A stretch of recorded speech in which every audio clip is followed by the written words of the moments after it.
Muy buenas tardes, tengan todas y todos ustedes. Sean bienvenidos a una sesión más de esta gran comunidad, de la comunidad de Pharmacovigilance en español. Una comunidad que gracias al esfuerzo conjunto de diferentes profesionales en materia de la farmacovigilancia y en materia de estas actividades, acciones temáticas y campos de la medicina y el uso de los medicamentos, hemos ido logrando consolidar gracias a ustedes, gracias a este gran apoyo que vamos ofreciendo día a día, que vamos colectando y sobre todo que vamos consolidando a favor de las y los farmacovigilantes de Latinoamérica.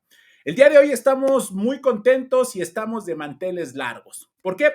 Porque resulta ser que como ya lo han logrado ver previamente, como ya lo han logrado ver en las diferentes publicaciones que hemos hecho en nuestras redes sociales, tenemos una gran temática que no podría estar acompañada de una gran invitada, de un experto, de una experta en la materia, a razón de esta necesidad imperiosa que vive en la farmacovigilancia. Vamos a iniciar, vamos a dar paso a lo que el día de hoy nos demanda y para ello voy a invitar a todos los que estamos aquí conectados del equipo de PB en español y por supuesto a nuestra ponente de superlujo que el día de hoy nos acompaña. Como pueden ver ya aquí en pantalla está Carlita Masironi, miembro de este Dream Team que hace parte de Farmacovigilance en español. También tenemos a Jelly Barbosa, que también hace parte de este grupo de Farmacovigilance en español. Y no menos importante, está aquí con nosotros nuestra invitada de superlujo del día de hoy,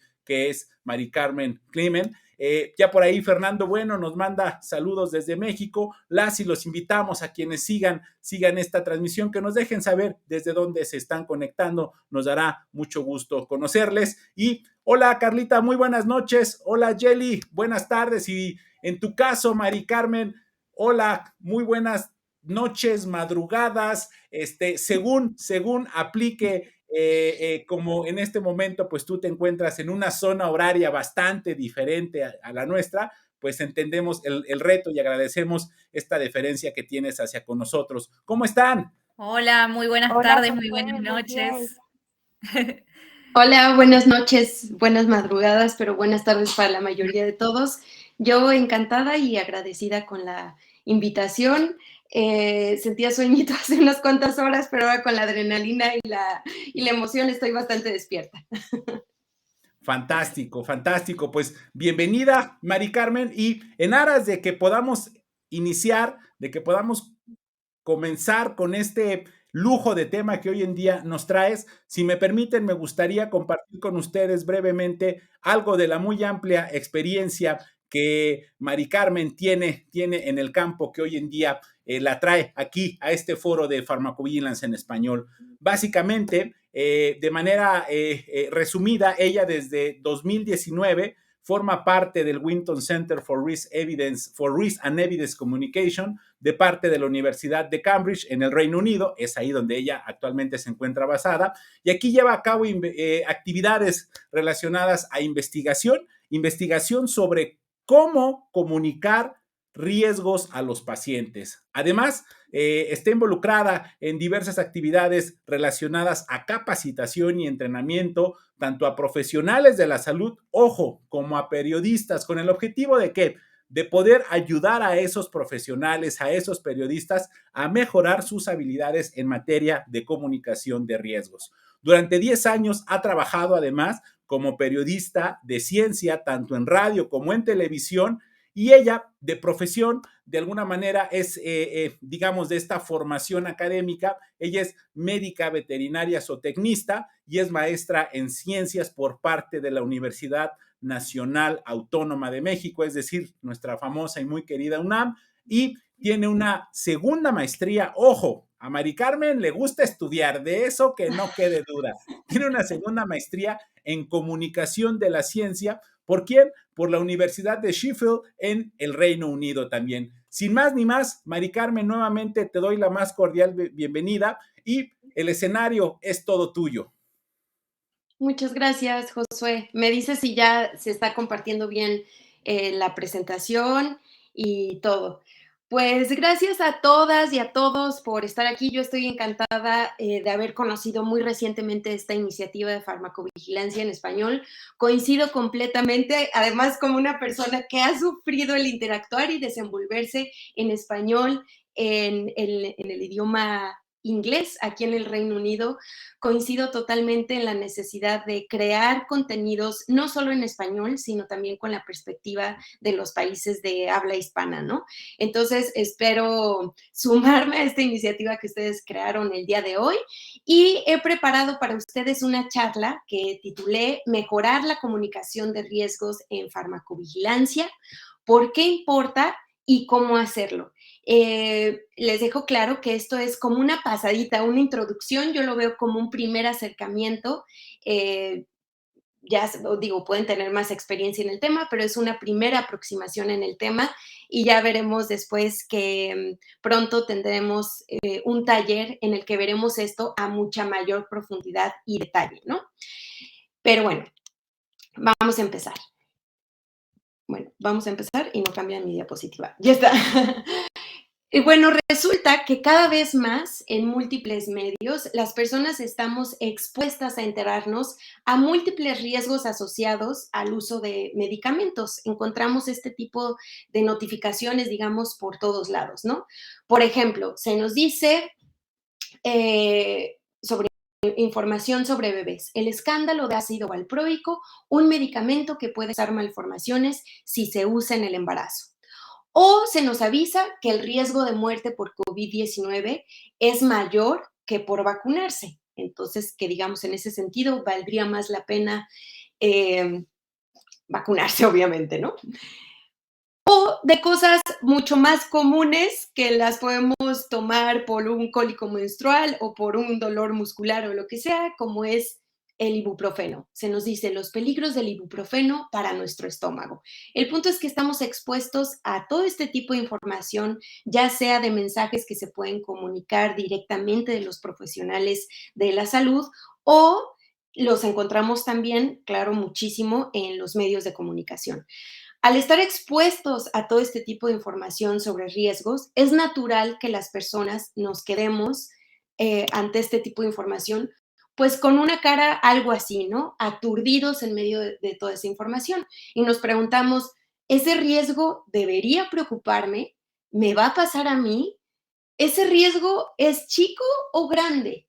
¿Qué tan relevante es? ¿Y qué hago al respecto? Entonces, desde la farmacovigilancia nos tenemos que preguntar cómo vamos a comunicar los riesgos para que no surjan preocupaciones innecesarias y por el contrario, haya mayor claridad y comprensión en el tema y una guía más clara en la toma de decisiones de las personas.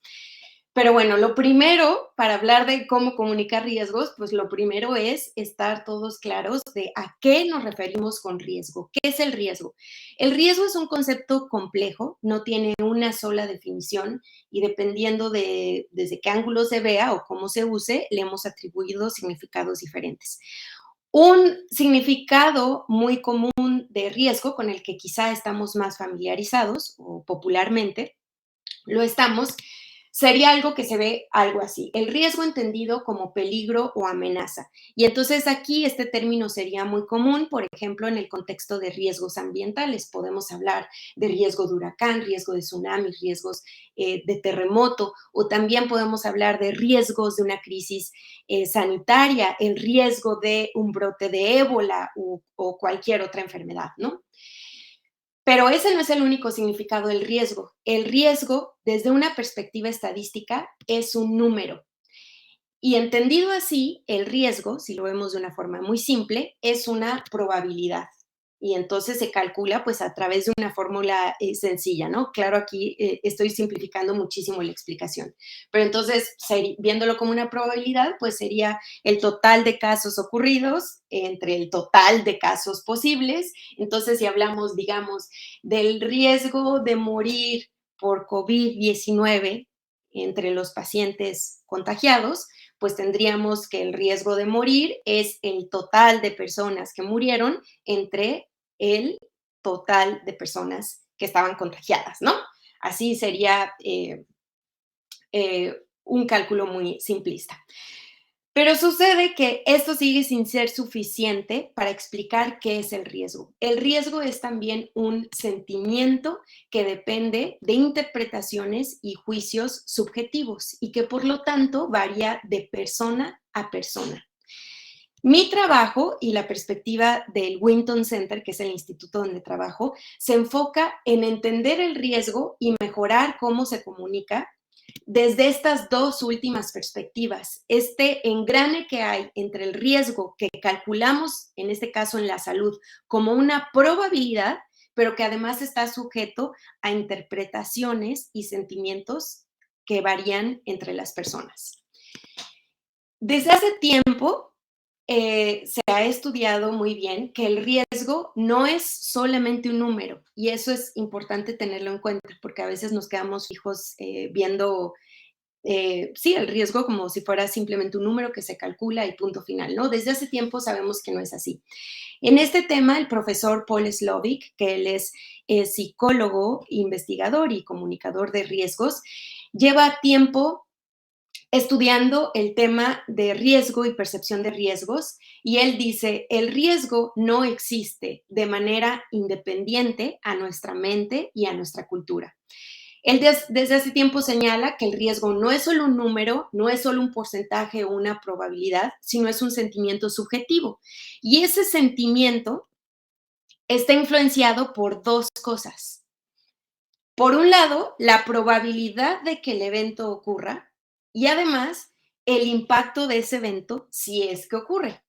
Pero entonces va a haber además una serie de factores como una burbuja que puede englobar eso con ciertas características, que si esas características están presentes, se incrementa nuestra percepción del riesgo. Percibimos más riesgo cuando las personas sentimos que estamos perdiendo el control, cuando imaginamos la idea de una catástrofe, cuando percibimos aleatoriedad en lo que va a pasar, es decir, que no podemos hacer nada al respecto, que no están en nuestras manos, y cuando las causas son desconocidas. Y aquí podríamos aplicarlo a diferentes escenarios donde estas características están presentes y entonces la gente percibe más riesgo, ¿no? Esto podría explicar, por ejemplo, por qué las personas tendemos a tener más miedo de viajar en avión que viajar en automóvil, siendo que la probabilidad de morir en auto es cientos de miles de veces mayor que la de morir en un avión, ¿no? Pero esto nos deja claro que el riesgo que la gente percibe y el miedo que experimenta puede ir en contra de la probabilidad numérica, ¿no? No siempre, pero muchas veces sucede. Entonces, esto nos lleva a la situación de que la forma en la que presentamos los números importa. Si estamos partiendo del escenario de que por un lado el riesgo son números y además depende de interpretaciones subjetivas, lo que podemos hacer y lo que podemos hacer desde la farmacovigilancia es al menos controlar cómo estamos comunicando los riesgos y hacerlo de la forma más clara y entendible. Y esto, bueno, es todo un mundo y por eso existen institutos y personas dedicadas a esto. Uno de esos institutos es donde yo trabajo, es el Winton Center de la Universidad de Cambridge. Somos un equipo multidisciplinario, desde personas dedicadas a la estadística, programadores, psicólogos y una híbrida entre la veterinaria, el periodismo y no sé qué más, que soy yo, pero bueno, hay equipos dedicados a esto, ¿no? A cómo le hacemos para mejorar la comunicación de riesgos. El lema de este instituto es informar, no persuadir. Y esto va a ser una columna central en lo que les voy a compartir hoy y que tiene mucho que ver en lo que podemos hacer para mejorar la comunicación de riesgos en farmacovigilancia. Bueno, siempre es importante preguntarnos, ¿para qué comunicamos los riesgos?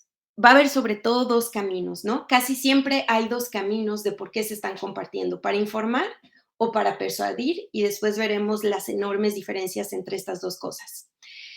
Cuando comunicamos riesgos, podemos tener tres objetivos potenciales. Puede haber más, claro, si los desmenuzamos, pero sobre todo podemos estar buscando tres cosas. Cambiar creencias, cambiar comportamientos o simplemente compartir información. Cuando lo que estamos buscando hacer es cambiar creencias o cambiar comportamientos, estamos situados en la comunicación persuasiva, estamos persuadiendo. Cuando lo que hacemos, lo que estamos buscando hacer es compartir información, nos situamos en el lado de informar. Y aquí muchas personas dicen, bueno, pero no es necesario elegir, ¿no? Se puede hacer de todo un poco. Sí quiero compartir información, pero también quiero cambiar un comportamiento y una creencia.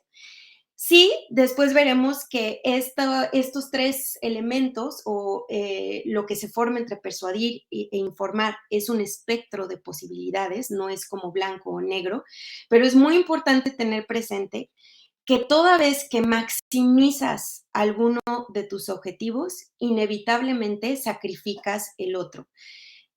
Si tú te propones que lo más importante que estás buscando es cambiar un comportamiento, inevitablemente vas a tener que sacrificar el grado de transparencia de tu información para sesgar la toma de decisiones hacia el comportamiento que estás buscando. Ahora, ¿por qué es tan diferente persuadir a informar?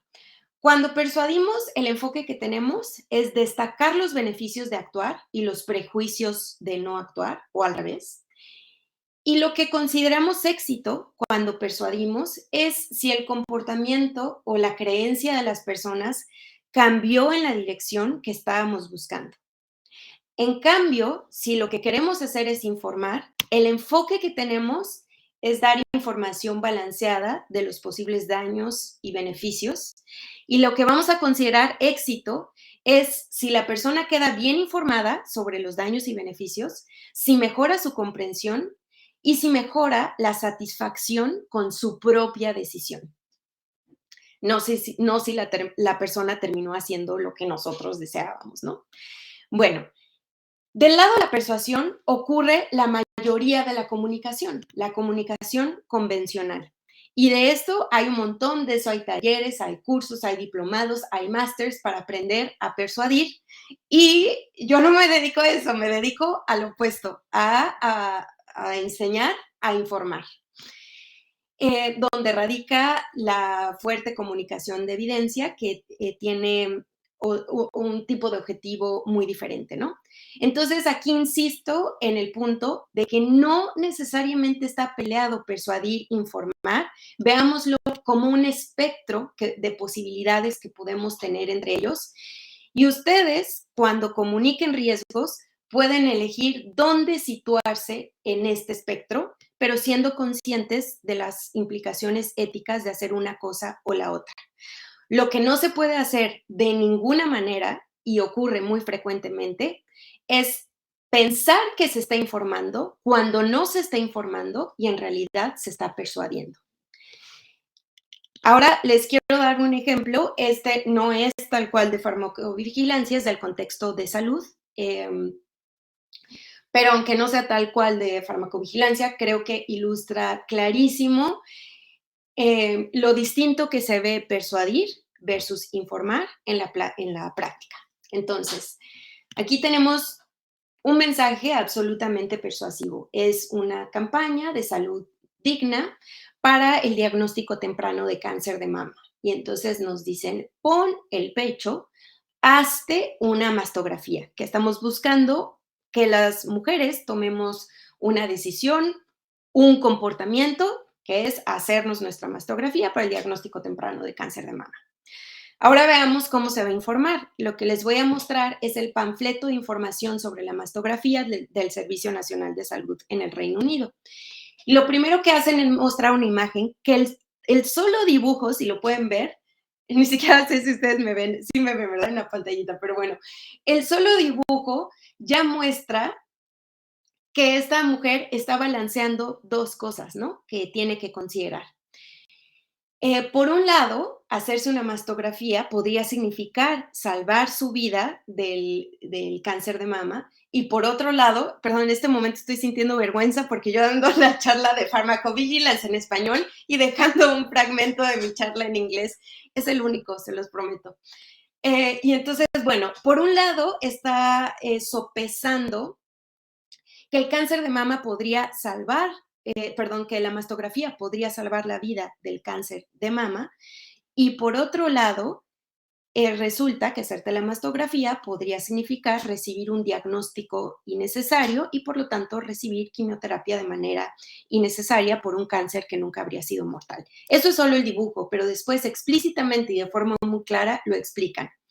¿De qué magnitud es salvar las vidas de cáncer de mama a través de la mastografía? Nos dicen los estudios de detección salvan una vida del cáncer de mama por cada 200 mujeres que se someten a la mastografía. Pero luego, ¿qué pasa? Que se detectan casos de cáncer que nunca habrían causado daño. ¿Cuántos? Aproximadamente 3 de 200 mujeres que se someten a un estudio de detección temprana, 3 de 200 son diagnosticadas con un cáncer que nunca hubiera sido mortal, ¿no? Y luego, en letras negritas, al final, muy claro y muy contundente, lo resumen en una sola idea muy clara.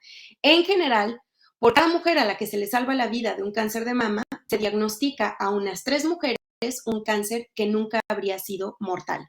Y con esta información, las mujeres deciden si quieren o no someterse a la mastografía, en vez de que solo les digamos qué hacer y dirigir su comportamiento a una cosa u otra sin informar de riesgos potenciales.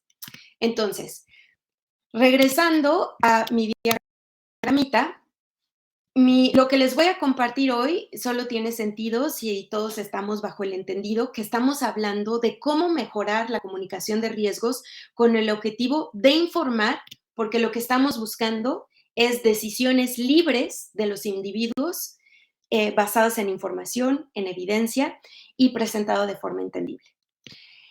Ahora, cuando hablamos de informar de riesgos en farmacovigilancia, podemos imaginar o esta comunicación puede ocurrir a 2 escalas.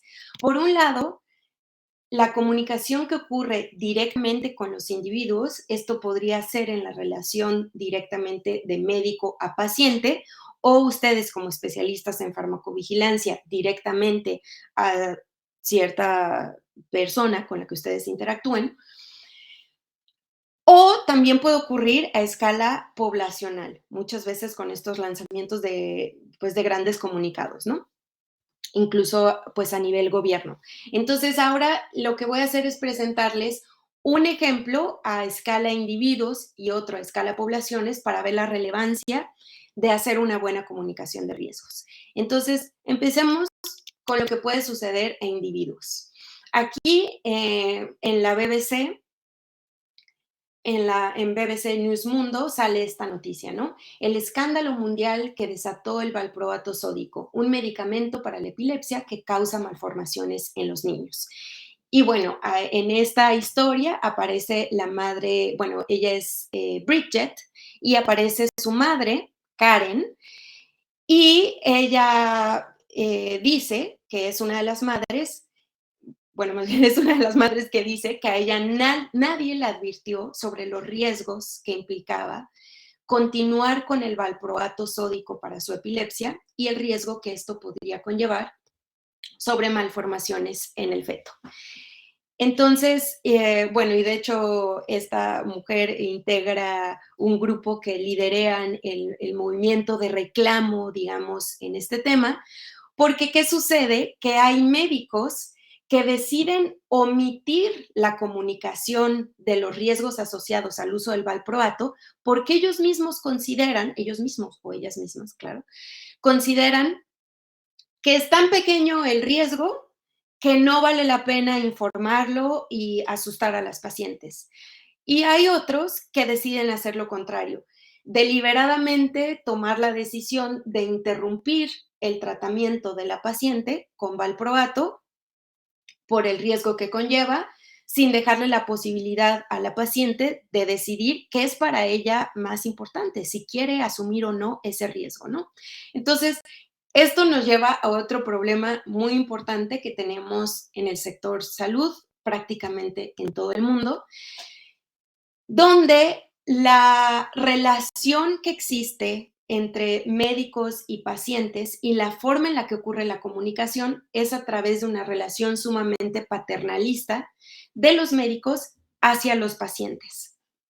donde el médico se ve casi como una especie de gurú de la salud que le dice a la persona qué hacer, qué decisiones tomar, y la persona deposita absoluta confianza en el médico y no participa en la toma de decisiones.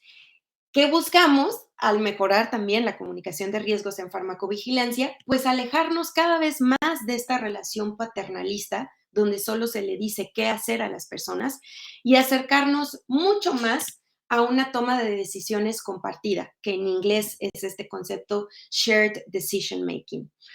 Ahora, claro, no se trata de decir, vamos a involucrar a los pacientes en la toma de sus decisiones y nada más así de, bueno, a ver, ¿tú qué opinas? Bueno, pues, ¿cómo que qué opino si no sé nada del tema? ¿Cómo podría yo estar preparada para opinar sobre lo que quiero o no quiero tomar, no?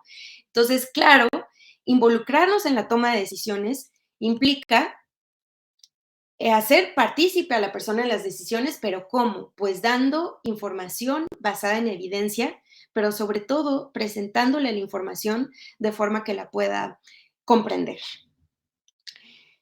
Ahora vamos a ver un ejemplo de la importancia de mejorar la comunicación de riesgos a nivel de poblaciones. En 1995 sucedió, este caso es muy famoso, no sé si lo ubican algunos. En 1995 sucedió que el Comité de Seguridad de los Medicamentos del Reino Unido lanzó este comunicado. Las pastillas anticonceptivas duplican el tromboembolismo venoso, el riesgo de tromboembolismo venoso. Bueno, ahora sabemos que duplican, eso es un riesgo relativo. Es decir, o sea, tenemos un valor, un riesgo que se volvió el doble, ¿no? Pero lo que no explicaron fue el doble de qué. Eso no lo explicaron. ¿Qué necesitábamos saber? ¿Qué necesitaban las personas saber para dimensionar la relevancia de ese riesgo? Los riesgos absolutos. ¿Cuáles eran los riesgos absolutos? Un riesgo absoluto es la probabilidad de que algo ocurra y en este caso nos interesan dos riesgos absolutos. En el grupo no expuesto al factor de riesgo y en el grupo expuesto. Entonces, ¿qué riesgos absolutos queremos saber? La probabilidad de tromboembolismo venoso sin las pastillas anticonceptivas y lo queremos comparar con la probabilidad de tromboembolismo venoso tomando las pastillas anticonceptivas. Entonces, en mujeres que no tomaban o que no toman las pastillas, el riesgo de tromboembolismo venoso es un caso por cada 7,000 mujeres por año.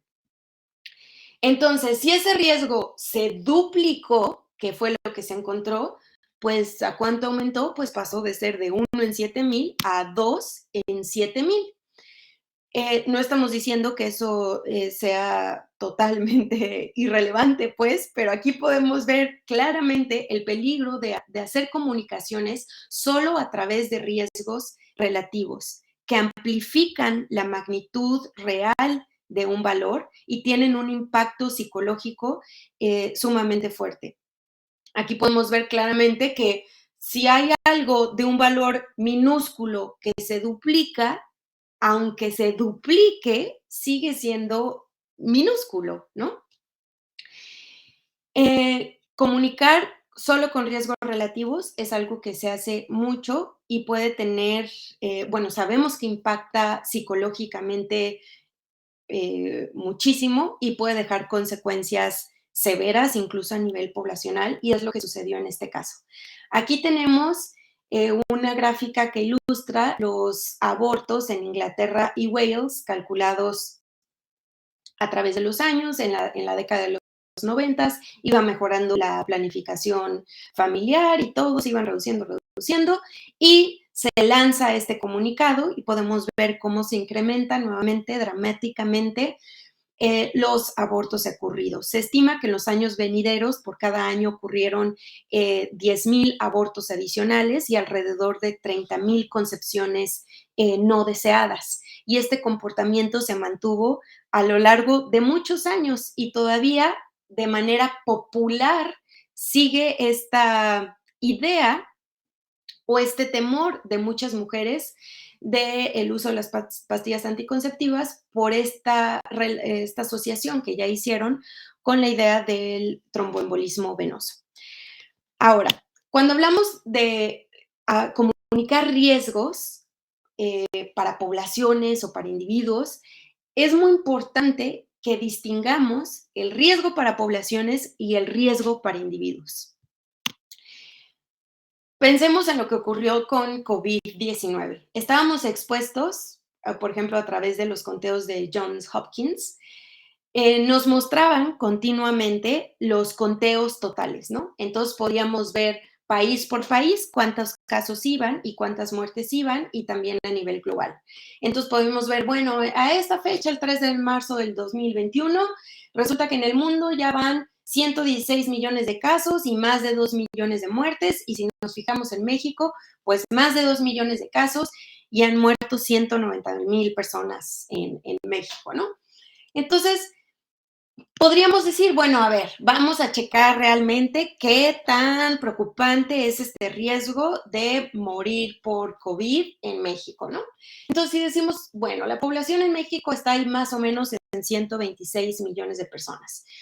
Si vemos que la mortalidad hasta ahorita es de 190,000 casos entre 126 millones de personas, pues eso nos da que 15 de cada 10,000 personas en la población ha muerto por COVID-19 en esa fecha, ¿no?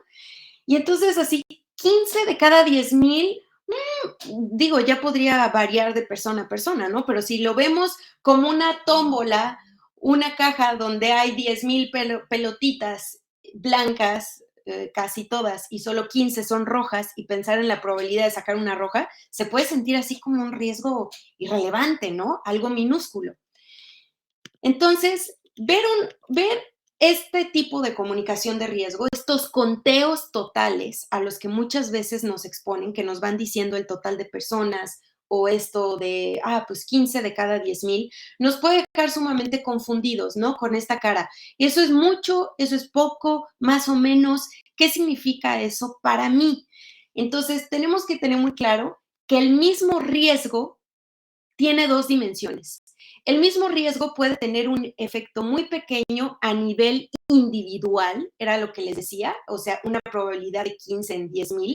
Eso a nivel individual se puede percibir pequeñísimo, pero puede tener un efecto dramático a nivel poblacional y entonces se vuelve importantísimo en la toma de decisiones en salud pública. Esto claramente es lo que sucedió con COVID-19 y la forma en la que puso en crisis a los sistemas de salud. Entonces, es muy importante tener presente que la dimensión de un riesgo es diferente desde la perspectiva individual que la poblacional y es importante saber explicar ambas perspectivas. Ahora vamos a ver estrategias clave ya muy aplicadas para mejorar la comunicación de riesgos. Está muy por encimita y son pocos puntos. Elegí 4 de muchos más que espero de los que escuchan ahorita, ojalá después también puedan estar en el taller donde veremos estos puntos a mayor profundidad y también más, pero ya poniendo en práctica estos 4, ya habría una mejoría relevante en las formas en las que comunicamos riesgos. Entonces, vamos a ver uno por uno. Lo primero es siempre, además de riesgo relativo, presentar riesgos absolutos sin y con exposición al factor de riesgo. Ya más o menos les di un ejemplo de eso, pero vamos a ver otra. Aquí sucedió a finales del 2019, la revista The Lancet hizo un estudio masivo, un metaanálisis, donde sacó la evidencia más actualizada que hay hasta ahora sobre la relación que existe entre el uso de la terapia hormonal en mujeres en menopausia y el desarrollo de cáncer de mama. Entonces, esto dio lugar a todo tipo de publicaciones, desde sitios más científicos hasta, pues así, los diarios y los periódicos del puestito de la esquina y las tiendas, ¿no? Entonces, por ejemplo, aquí nos dicen, la terapia de reemplazo hormonal aumenta el riesgo de cáncer. Y acá, otro ejemplo que dejé en inglés.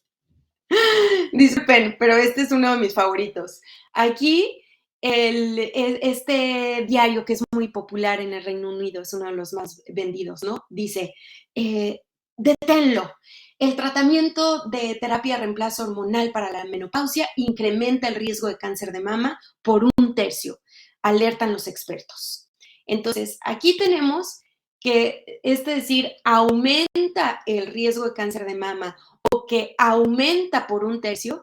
Estos son riesgos relativos. Un riesgo relativo solamente nos dice qué tanto más grande o qué tanto más pequeño se vuelve un riesgo en comparación de otro. ¿Pero cuál otro? ¿De cuál me estás hablando? Ese nunca te lo dicen.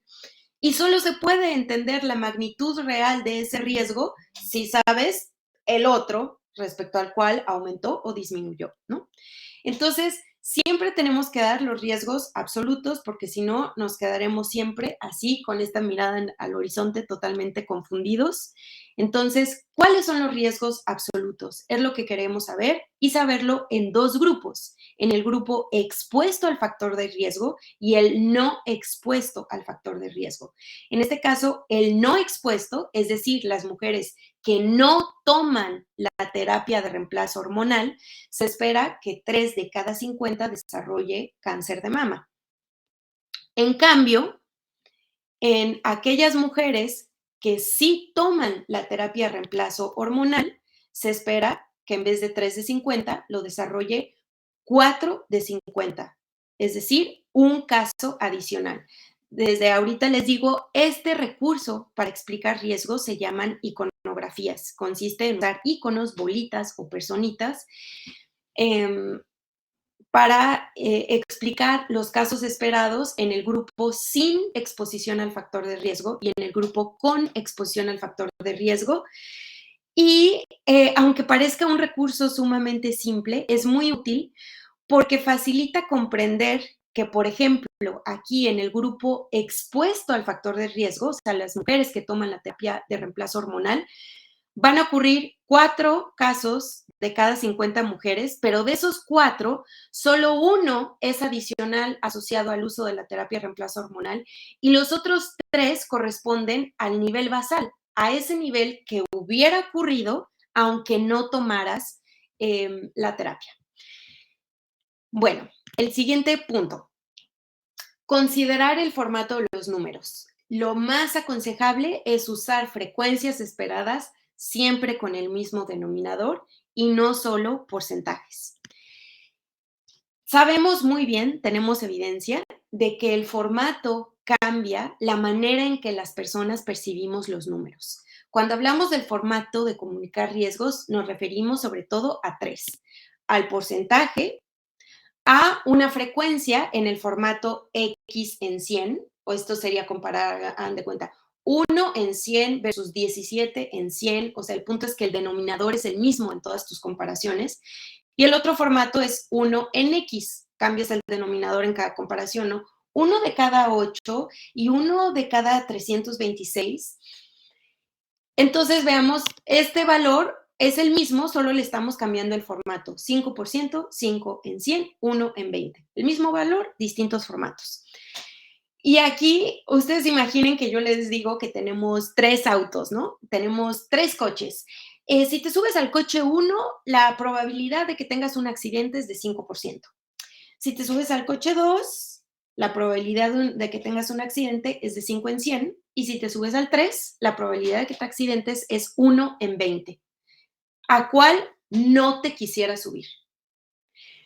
Ya sé que la pregunta es un poco mensa, digamos, y sin sentido, porque ya partimos del entendido que es el mismo valor en todos los casos, pero no sé si les pasa, si lo sienten, que este formato, es decir, 1 en 20, es el que tiende a sentirse como más grande en comparación de los otros. Puede que les suceda así, puede que no, es lo que ocurre en la mayoría de la percepción de riesgo cuando se cambia el formato entre las personas.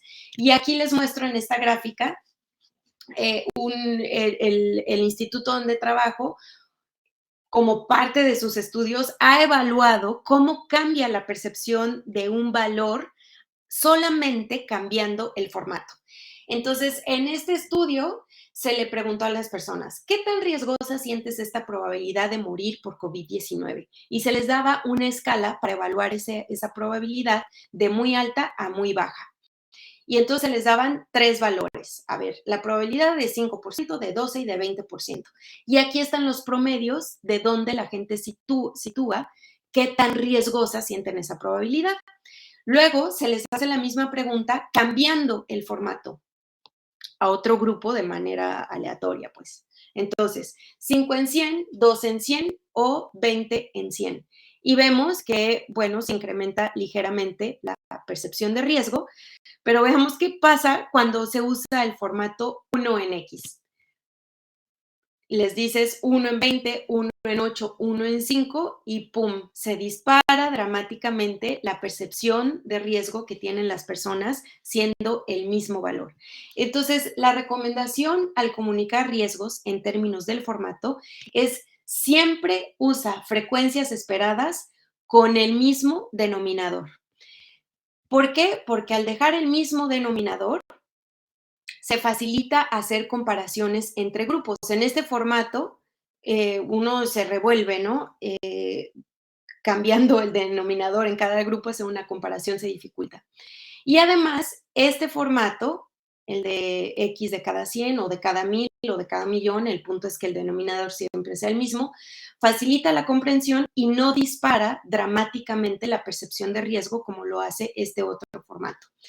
Hay gente que dice, bueno, ¿y el porcentaje por qué no? Si es tan sencillo y popular. Sí, el porcentaje se puede usar, solamente hay que ser muy cautelosos cuando ese porcentaje es menor a 1%, porque a las personas se nos complica comprenderlo una vez que es menor a 1%. Cuando tú dices 0.1%, ya muy pocas personas te pueden decir rápidamente que eso significa 1 de cada 1000, por ejemplo. Veamos estos ejemplos respecto al formato. Aquí el Diario de Pontevedra, esto es en el contexto de la preocupación que había del riesgo asociado al uso de la vacuna de AstraZeneca y el desarrollo de trombos. Entonces, aquí nos ponen, el riesgo de desarrollar trombo por la administración de la vacuna es de 0.0001%. Aquí vemos que comprender porcentajes se nos complica cuando son menores a 1. Sí, igual aquí todos en la audiencia estamos muy picudos con las matemáticas, pero de verdad, en general, esto no es que la gente rápidamente pueda decir eso cuando es, ¿no? Entonces, otra vez, hay que usar frecuencias esperadas con el mismo denominador y aquí tenemos un ejemplo de un medio que lo hizo muy exitosamente, ¿no? Este es el medio El Periódico en España, donde nos indican, bueno, tras vacunarse con AstraZeneca, aquí nos ponen el porcentaje, 0.0004%, de alguna forma, bueno, tiene una fuente algo diferente a esta, en vez de tener el 1, tiene el 4, pero muy bien nos indica eso cuánto significa usando frecuencias esperadas con el mismo denominador. Esto es 4 casos por cada millón de personas. Todos podemos entender mejor 4 casos por millón de personas que 0.0004%. Y además lo comparan con el número de casos de trombos que ocurrirían entre enfermos no críticos de COVID, 5,000 casos por millón. Ahora, siguiente punto, presentar la información balanceada. Este es uno de los, bueno, todos son importantes, pero uno de los más importantes. Y si hay un punto aquí quizá que más urge mejorar, es este. Con información balanceada, ¿a qué nos referimos? A siempre contar los dos lados de la historia, siempre decir lo malo y lo bueno. Y en el contexto de comunicar riesgos en farmacovigilancia, esto significa siempre revelar la probabilidad de daño y la probabilidad de beneficio de sea lo que sea que estemos hablando. Con mucha frecuencia sucede que las comunicaciones nos dicen solo lo malo o solo lo bueno. Por ejemplo, aquí en este medio nos dicen, muere un hombre en Durango tras recibir la vacuna de AstraZeneca, investigan las causas. U otros medios nos dicen solo lo bueno. Las vacunas COVID-19 han evitado 10.400 muertes en adultos mayores, según muestran los datos. En términos de dar información balanceada, estas dos perspectivas son igualmente inútiles o equivocadas. Siempre debemos presentar ambos lados, la magnitud del beneficio y la magnitud del daño potencial.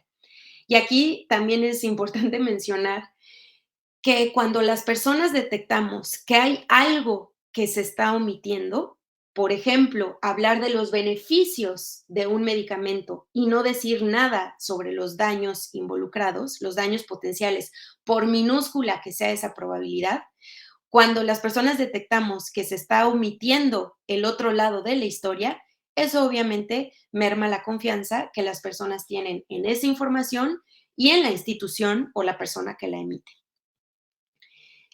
Entonces, bueno, un ejemplo de cómo hacer esto, cómo explicar de forma transparente el beneficio potencial y el daño potencial.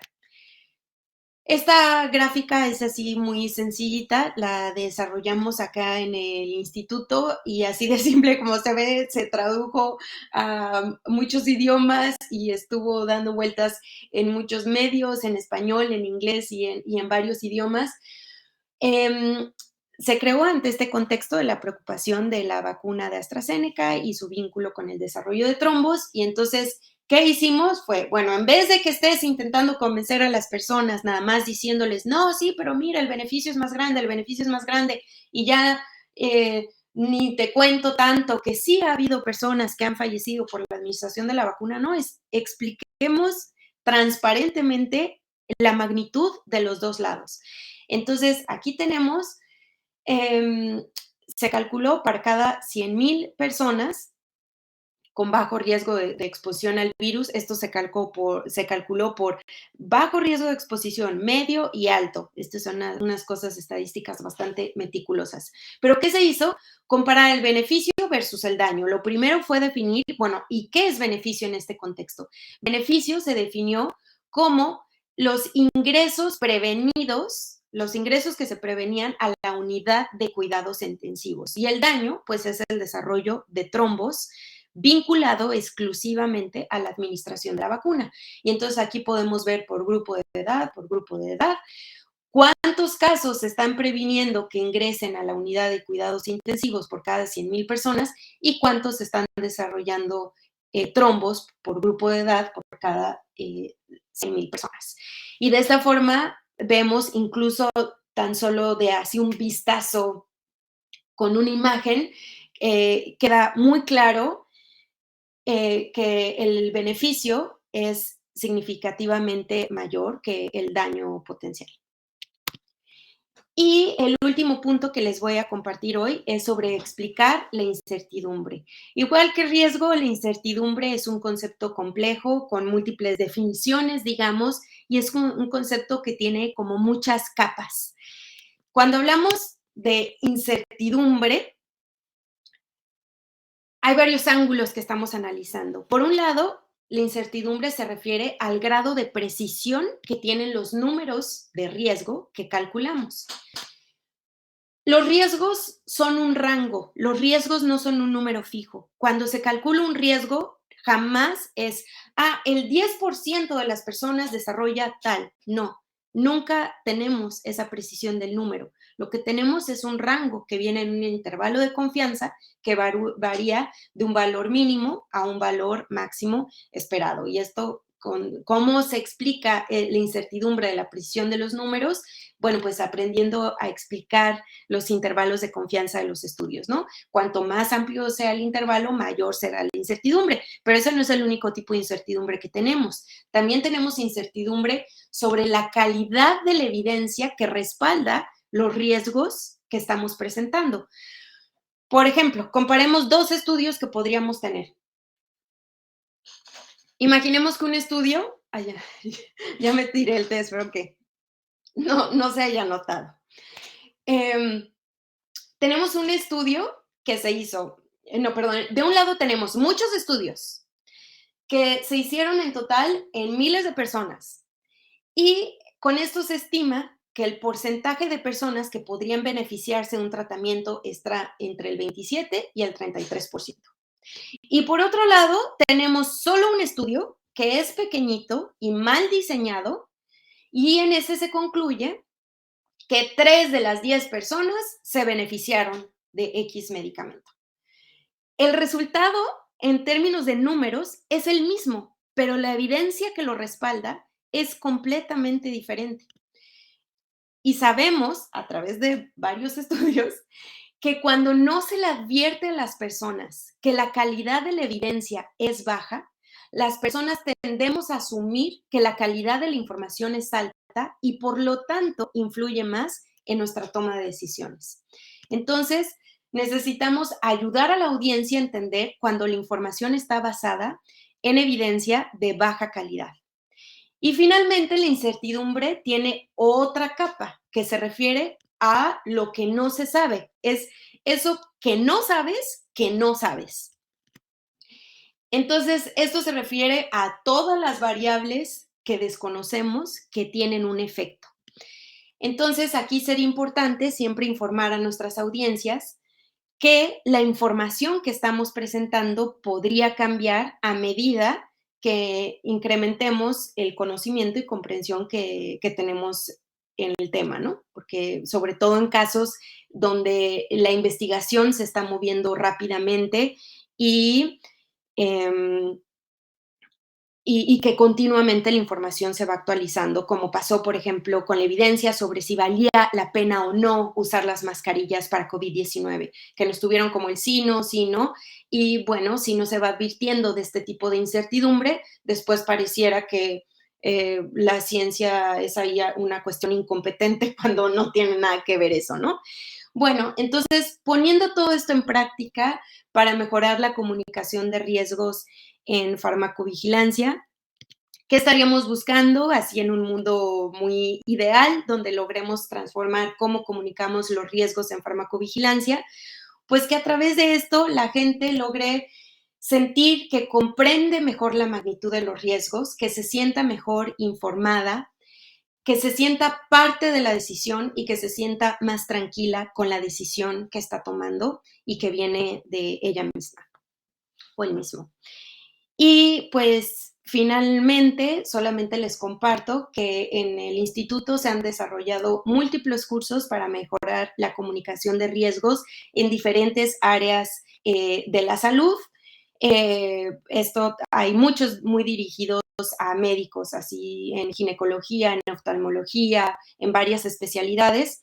Especialmente este se lo recomiendo, no porque yo lo haya hecho, que también le tengo cariño muy especial porque yo lo hice y fue un año de trabajo, pero creo que es el que cubre más ampliamente los conceptos más esenciales de comunicación de riesgos a nivel poblacional sobre todo, y muchos de ellos sumamente asociados a la farmacovigilancia. Son gratuitos, tardas como 3 horas en hacerlo. Una vez completado, recibes un certificado de la Universidad de Cambridge de haber completado ese curso digital. Pueden ingresar a moodle.wintoncenter.com y iniciar su curso, si les interesa hacerlo. Y bueno, eso fue todo de mi parte. Les comparto la página del instituto, que es esta, wintoncenter.mats.cam.ac.uk. Este es mi Twitter y ese es mi correo electrónico por si alguien quisiera escribirme con dudas o lo que sea. Y ahora ya yo soy toda suya, los escucho, cualquier duda, comentario. Ahora es su turno. Muchas gracias.